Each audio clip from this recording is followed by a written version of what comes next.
एक बार फिर से एक और गणतंत्र दिवस भारत का बहुत नज़दीक है और ऐसे में कई सारी ऐसी बातें हैं जिन पर छाती फुलाकर गर्व करने का मन करता है, लेकिन कुछ ऐसे सवाल भी हैं जिन्हें उठाने का मन करता है। और ऐसे में आज जब गणतंत्र दिवस एकदम समीप है, आने वाला है, तब वो सवाल और वो अचीवमेंट्स दोनों पर बात किए जाना बहुत ज़्यादा ज़रूरी है।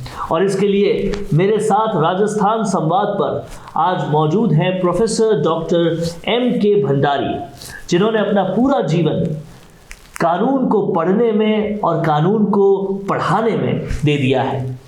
इन्होंने अपना पूरा लाइफ जो है वो PhD से लेकर LLB, LLM और बहुत सारे बच्चों को पढ़ाना, बहुत यूनिवर्सिटीज़ का नेतृत्व करने में लगाई है। सर बहुत बहुत स्वागत है राजस्थान संवाद। धन्यवाद वरुण। तो सबसे बड़ा, आज जब हम फिर से एक बार गणतंत्र दिवस आने वाला है, तो सबसे बड़ा सवाल ये उठता है कि भारत के कानून का लोहा हर कोई मानता है और आज ही के दिन भारत का कानून जो है वो अस्तित्व में आया था। तो कहीं ना कहीं ऐसा लगता है कि हमारे कानून ने समाज को दिया भी बहुत कुछ है, पर कई ऐसे मुद्दे हैं जिसमें सवाल भी उठता है। तो सबसे पहले आज डिस्कशन की शुरुआत हम करेंगे पॉजिटिव पॉइंट से। क्या आपको लगता है सर कि भारत का कानून क्यों दुनिया में सबसे सर्वश्रेष्ठ है और भारत के कानून ने आज तक क्या अचीवमेंट्स हासिल किए? वरुण, सबसे पहले तो मैं समस्त देशवासियों को आने वाले गणतंत्र दिवस की, जो कि 26 जनवरी को हम मनाएंगे, बधाई देता हूँ, शुभकामनाएं देता हूँ। आपने ये पूछा कि हमारे देश के संविधान जो मौलिक कानून है उसकी क्या विशेषताएं हैं।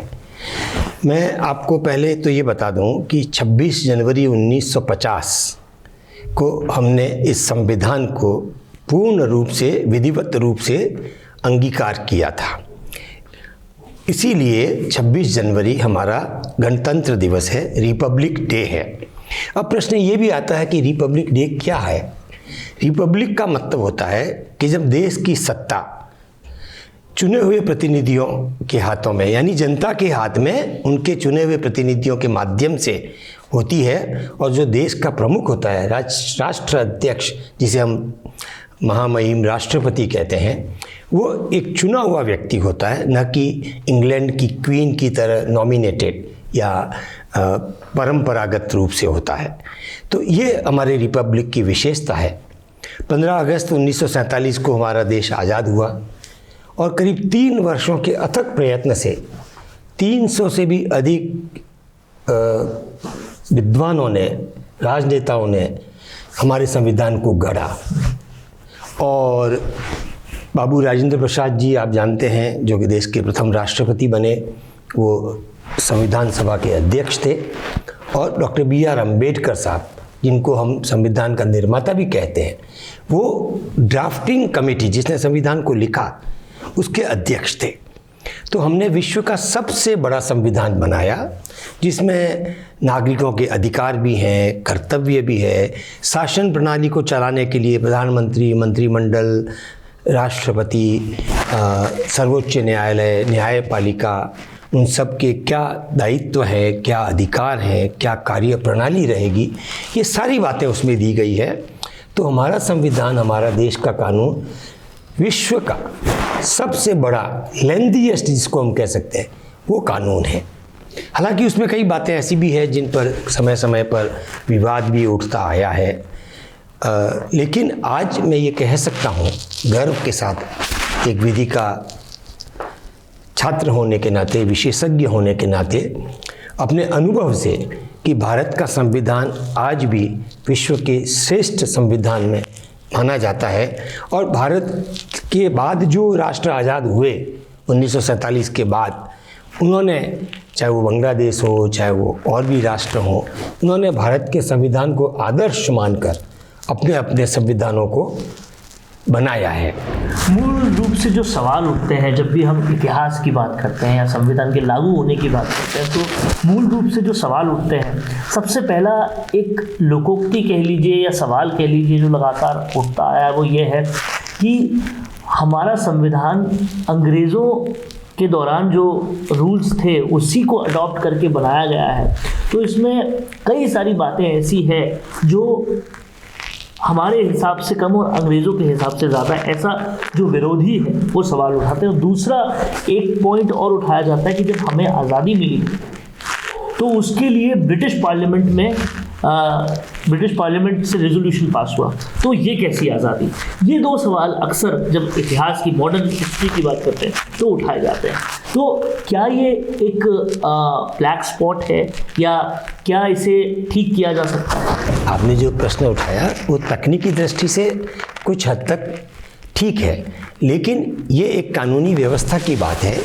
चूँकि हमारे यहाँ ब्रिटिश राज्य था, ब्रिटेन की पार्लियामेंट हमारे कानून बनाती थी, हमारी पार्लियामेंट नहीं थी, स्वतंत्र नहीं थी, तो हम लोग गवर्नमेंट ऑफ इंडिया एक्ट 1935 जो हमारा लास्ट एक्ट था, उसके पहले भी कई सारे कानून बने, वो हमारी शासन पद्धति को चलाता था। Government of India act 1935। जब हमने आज़ादी हमें मिली, ब्रिटेन ने ये तय कर लिया हमारे लंबे संघर्ष के बाद कि भारत को अब अधिक नियंत्रण में नहीं रखा जा सकता, तो इंडियन इंडिपेंडेंस एक्ट, चूँकि ब्रिटिश पार्लियामेंट ही शासन कर रही थी तो वही बनाएगी कानून, तो उन्होंने इंडियन इंडिपेंडेंस एक्ट 1947 बनाया और ये डिक्लेयर कर दिया कि अब भारत पर हमारा नियंत्रण नहीं है, अब भारत आज़ाद है। अब हम आज़ाद हो गए 15 अगस्त को, हमारे पास अपना कानून तो था नहीं, गवर्नमेंट ऑफ इंडिया एक्ट ही हमारे लिए कानून था। तो उसके जो मुख्य प्रावधान थे वो फिर अमेरिकन संविधान, ब्रिटिश संविधान हम जानते हैं लिखित नहीं है, परंपराओं पर आधारित है।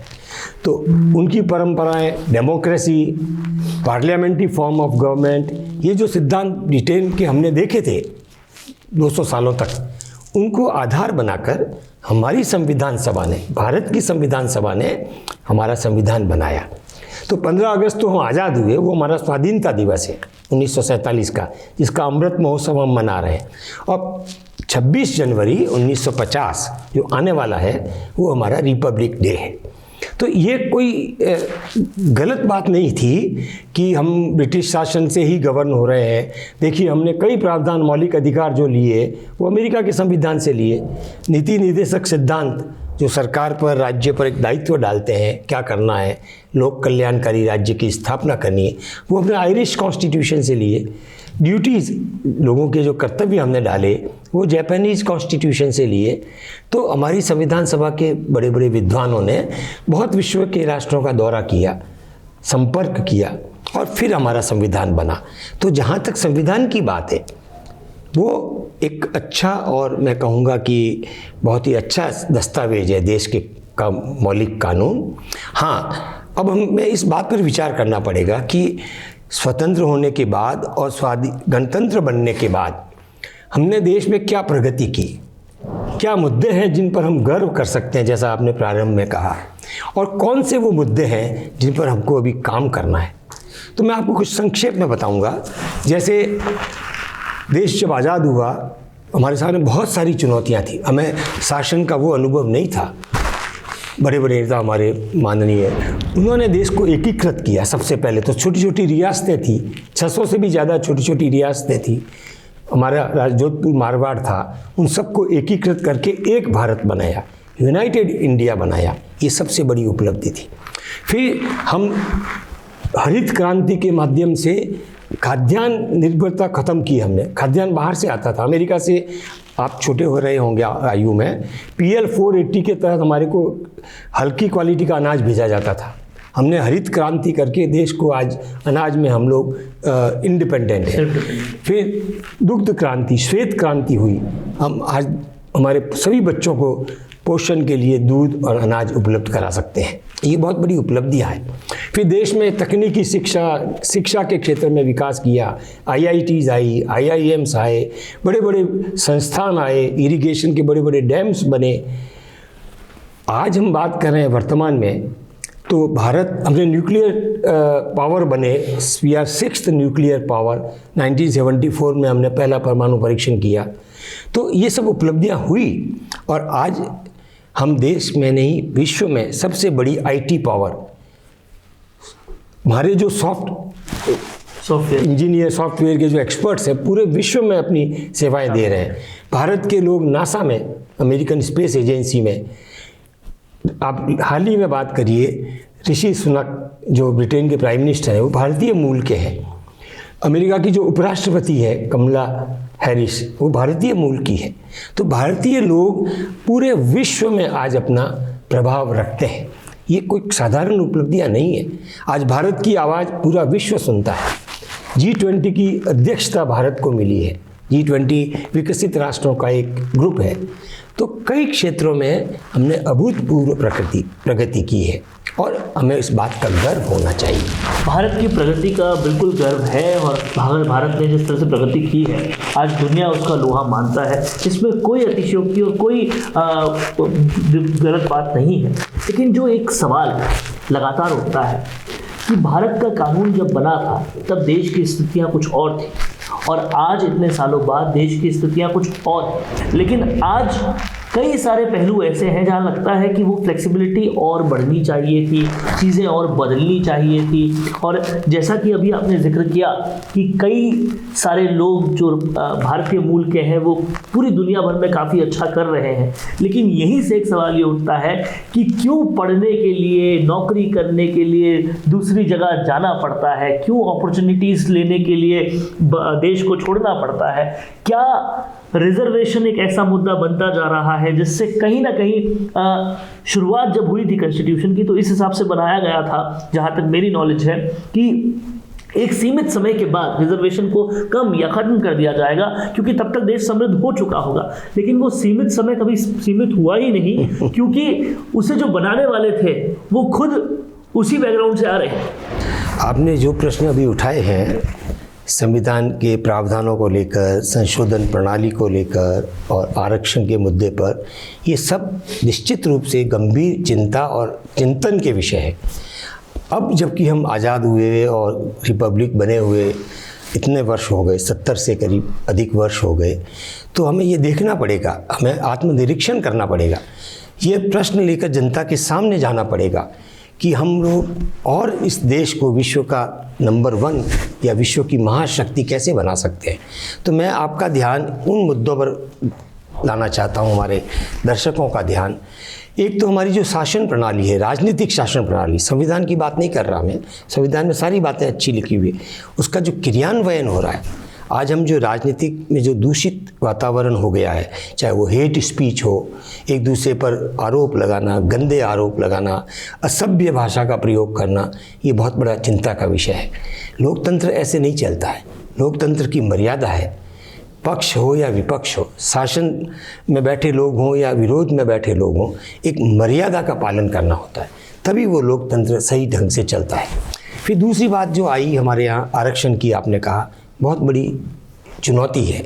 आरक्षण कुछ समय तक के लिए अच्छा था, आप और हमने इस विषय पर पहले भी चर्चा की है, लेकिन आज मैं ये मानता हूँ एक विधि का जानकार होने के कारण कि हमें इस पूरी आरक्षण व्यवस्था को, चाहे वो विधानमंडलों में है, चाहे शिक्षा में है और चाहे नौकरियों में है, खुलकर खुले मन से विचार करना होगा, डिबेट करनी होगी कि इस आरक्षण को हम कहाँ तक ले जाएंगे, कब तक इसको जारी रखेंगे, और इसमें जो लाभार्थी हैं विशेष वर्ग के, उनको भी जोड़ना पड़ेगा कि भाई आरक्षण आपको कमज़ोर बनाता है, आपको समृद्ध बनना है, बैसाखी के सहारे नहीं चलना है, आपको दौड़ना है सबके साथ मिलकर। और एक बात मैं आपको कहूँगा, हमारी न्याय प्रणाली जो है, हमने आर्थिक सुधार किए और करते जा रहे हैं। हमारी सभी सरकारें, वर्तमान सरकार भी आर्थिक सुधार को बहुत महत्व देती है। टैक्स रिफॉर्म्स हमने किए, जीएसटी हम लेकर आए, एक्सपोर्ट इंपोर्ट में हम बहुत अच्छा काम कर रहे हैं। लेकिन हमारी जो न्याय प्रणाली और जो कानून है, आज हजारों कानून ऐसे हैं जो अप्रासंगिक हो गए हैं, हमें उनको हटाना है। वर्तमान सरकार प्रयास कर रही है, काफ़ी कानूनों को हटाया गया है, लेकिन और प्रयास करने की ज़रूरत है। जो कानून हमारे हैं, जैसे जीएसटी की बात कर लें, इनकम टैक्स की बात कर लें, जो जिससे आम आदमी जुड़ा हुआ है, हमारी आपराधिक कानून विधि बात कर लें, और उसको सरल बनाने की ज़रूरत है और उसमें सिंप्लीफिकेशन की ज़रूरत है। और जहाँ तक न्याय प्रणाली का सवाल है, आपने अभी देखा, हम सभी पढ़ रहे हैं कि न्यायपालिका और कार्यपालिका में टकराव जैसी स्थिति बन रही। हमारे माननीय उपराष्ट्रपति कुछ कहते हैं, स्पीकर कुछ कहते हैं, लॉ मिनिस्टर कुछ कहते हैं, न्यायपालिका अपना पक्ष रखती है। और विशेष रूप से अपॉइंटमेंट्स को लेकर कि जजेज एक अपनी बनाई हुई व्यवस्था जिसका संविधान में कोई उल्लेख नहीं है, नेशनल जुडिशियल अपॉइंटमेंट कॉलेजियम जैसी कोई संस्था भारतीय संविधान में नहीं है।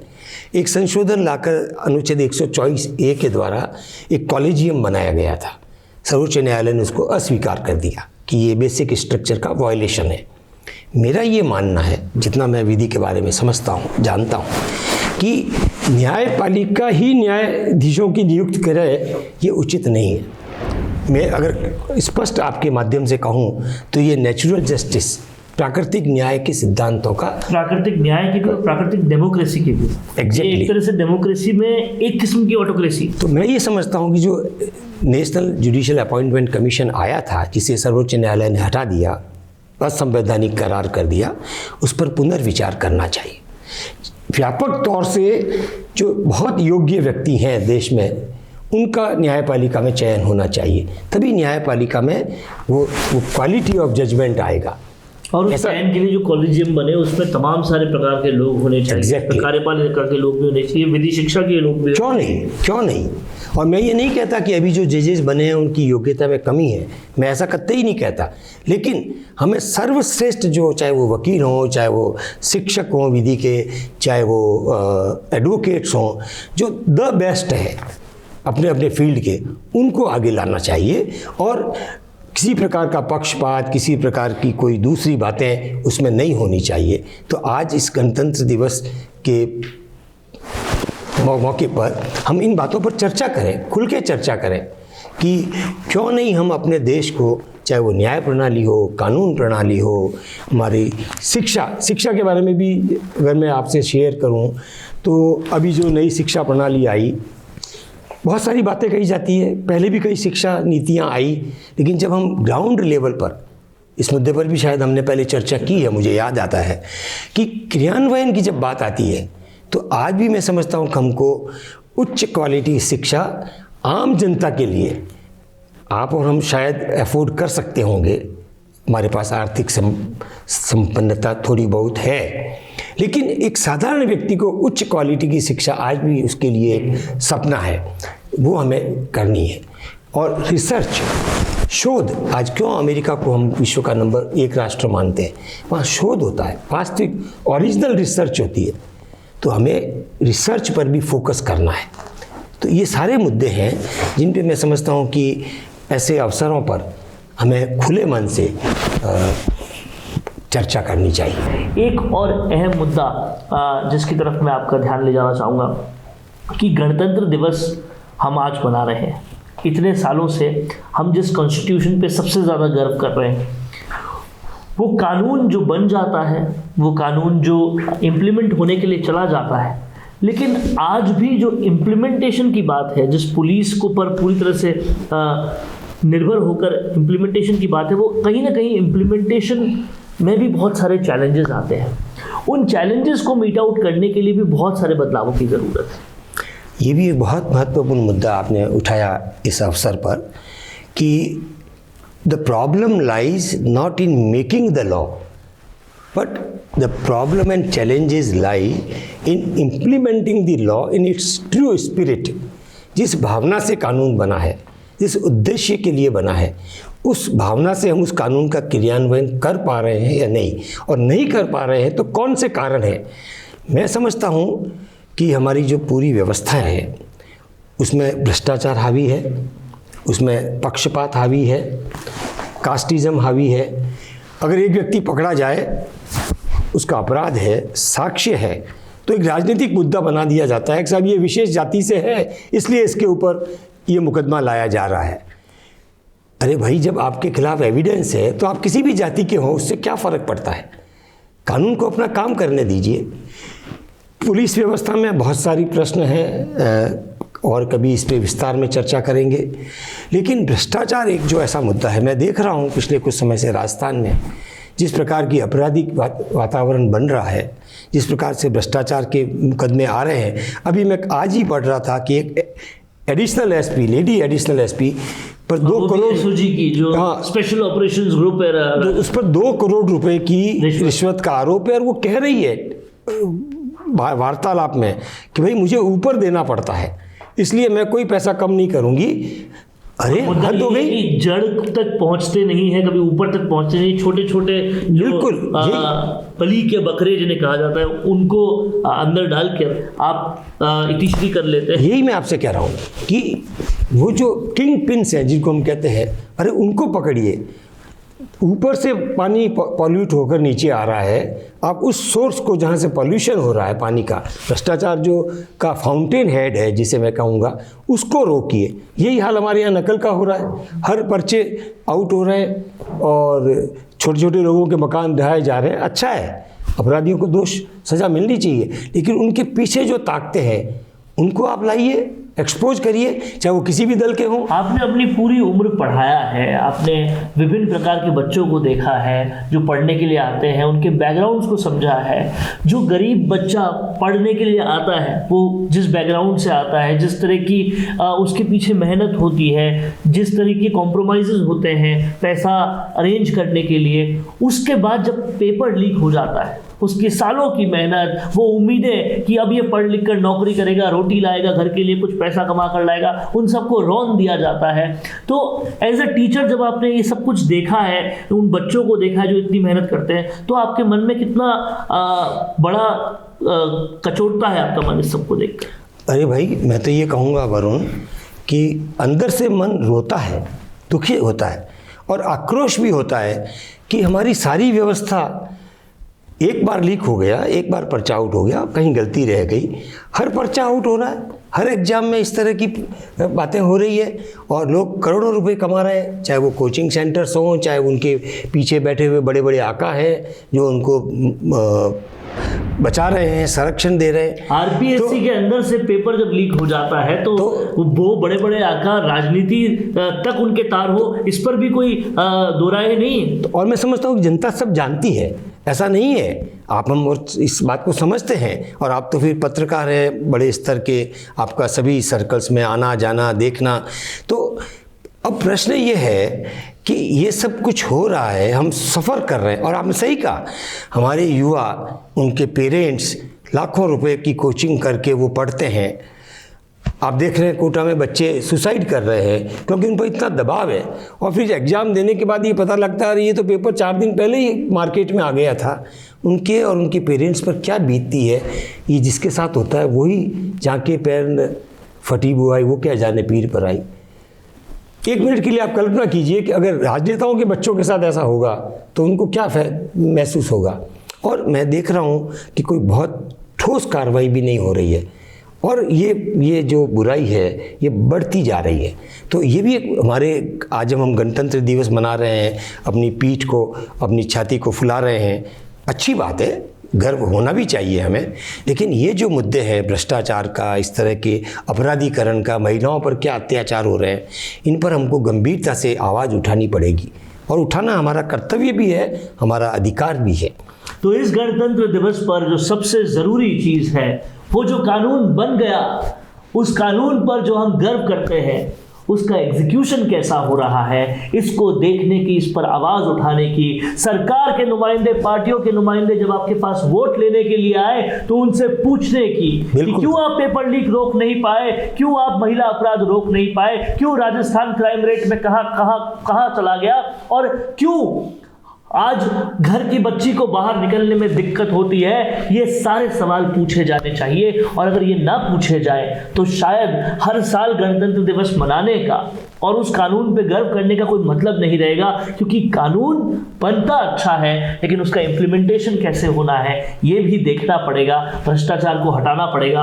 आखिरकार वो जो मेहनत करके खून पसीना बहाकर हम 30% टैक्स देते हैं, उसी पैसे का ये भ्रष्टाचार होता है। ये कहीं ना कहीं देखना पड़ेगा और ज़रूरत है उन सरकारों को भी, उन लोगों को भी जो चुन के आते हैं, कि वो भी इसको देखें, क्योंकि आपको किसी ने अपना विश्वास दिया है, सिर्फ वोट नहीं दिया। तो तो ये देखना भी ज़रूरी है। सर बहुत बहुत शुक्रिया हमारे साथ जुड़ने। धन्यवाद वरुण। मैं एक अंतिम पंक्ति की अगर अपनी बात को आज इस पवित्र पावन मौके पर कि we should become the change agent, बदलाव हम गणतंत्र हैं, शासन चलाने का अधिकार है हमको, तो हमें चेंज लाने के लिए आगे उठना पड़ेगा। आप जैसे लोगों को, युवा लोगों को आवाज़ उठानी पड़ेगी। हम जैसे लोग आपके साथ हैं।